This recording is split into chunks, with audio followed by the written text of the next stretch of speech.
and welcome to another episode of Ask Top, sponsored by MentorMilitary.com.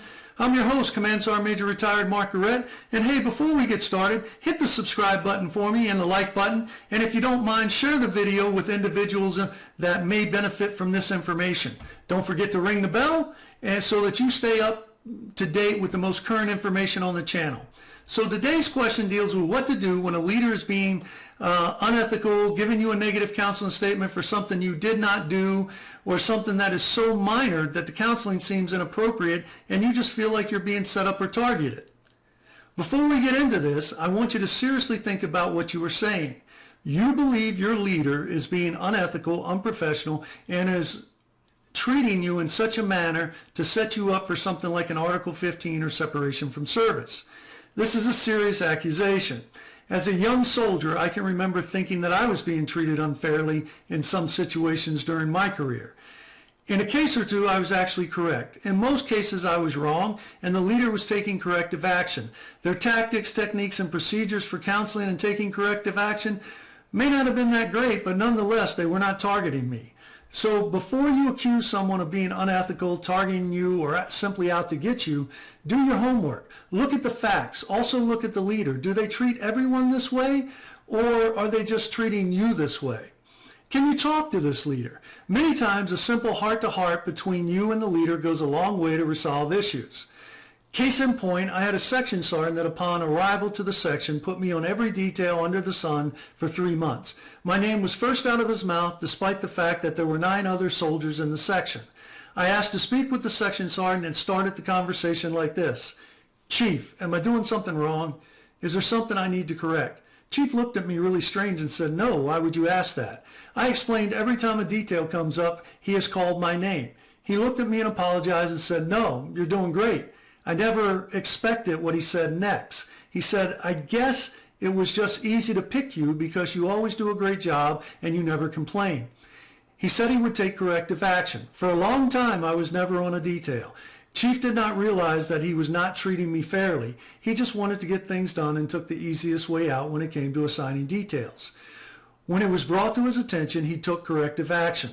Hey, I would like to encourage all of you to stop by MentorMilitary.com. They sponsor Ask Top and have a great selection of counseling software products like the Counsel Quick Series Volumes 1 and 2, 3, as well as evaluation and award software.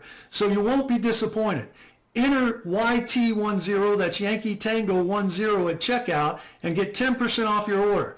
Check the description below for links to the software. Now, back to what we were talking about.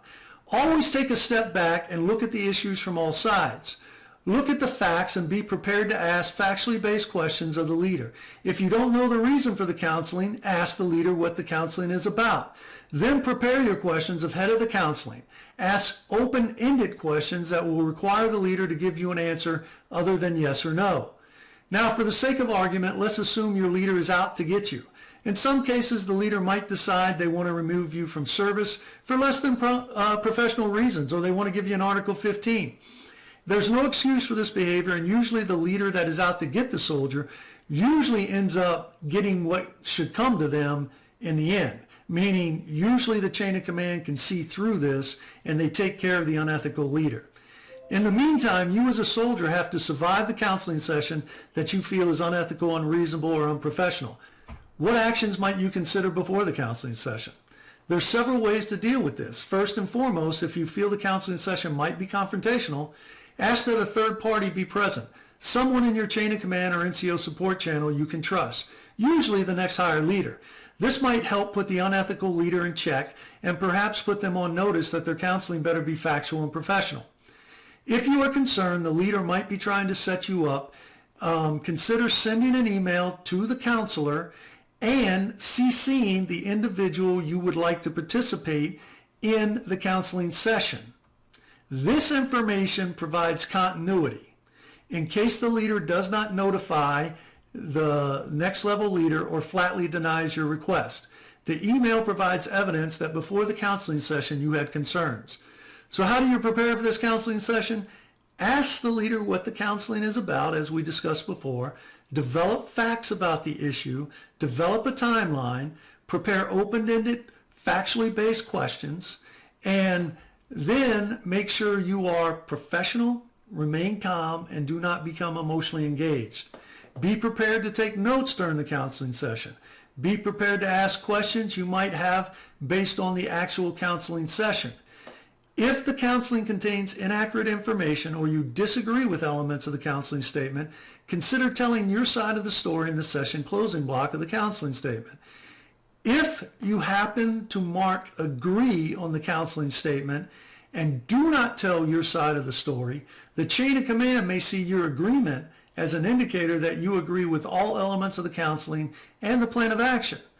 During these type of counseling sessions, when you have concerns, it is usually best to consider putting a statement in the session closing block. Something like, I am requesting 48 hours to prepare my rebuttal to this counseling statement. Please see an attached statement. This way you can think about your response and ensure your response is professional, factual, and well worded. If the leader refuses to grant you time to write a counseling to write your statement, consider putting that in the session closing block. Something like, I requested 48 hours to prepare a rebuttal and Sergeant Hero refused my request, and then go on to write your disagreement. If you believe issues during the counseling warrant, you can, in the session closing block, request to see the next leader in the chain of command, or even consider talking to the first sergeant and commander on open door policy. The key point is that you put your request in writing. Always get a copy of the counseling statement. If you can't readily get a copy of the counseling statement, request to take a picture of it using your phone. What do you do once the counseling is complete? Determine what you need to do from a factual perspective. Write down any notes or issues that you have concerns about. Determine if you need to take any additional actions. Remember, whether you agree with the plan of action or not, unless it is illegal, you must follow the plan of action. If you believe the plan of action is illegal or inappropriate, seek guidance from your chain of command or NCO support channel. Other items you might want to consider is recording the counseling session. But there are big issues if you decide to record a counseling session. So check out our video on recording counseling sessions, and I've provided a link to it in the description below. Until next time, stay safe and stay healthy.